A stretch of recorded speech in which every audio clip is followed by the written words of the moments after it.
लोगों, तुम्हारे पास तुम्हारे परवरदिगार की तरफ से नसीहत और दिलों की बीमारियों की शिफा और मोमिनों के लिए हिदायत और रहमत आ पहुंची है।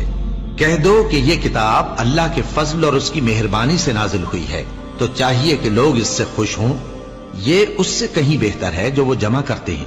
कहो कि भला देखो तो अल्लाह ने तुम्हारे लिए जो रिस्क नाजिल फरमाया तो तुमने उसमें से बास को हराम ठहराया और बास को हलाल।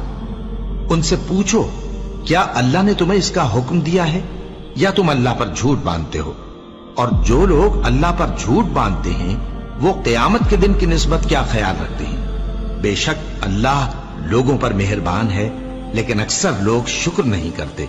और तुम जिस हाल में होते हो, या कुरान में से कुछ पढ़ते हो या तुम लोग कोई और काम करते हो, जब उसमें मसरूफ होते हो तो हम तुम्हारे पास होते हैं। और तुम्हारे परवरदिगार से कोई जर्रा भर भी चीज पोशीदा नहीं रहती, न जमीन में और न आसमान में, और न कोई चीज है उससे छोटी और न बड़ी, मगर किताब रोशन में लिखी हुई है। सुन रखो कि जो अल्लाह के दोस्त हैं उनको न कुछ खौफ होगा और न वो गमनाक होंगे।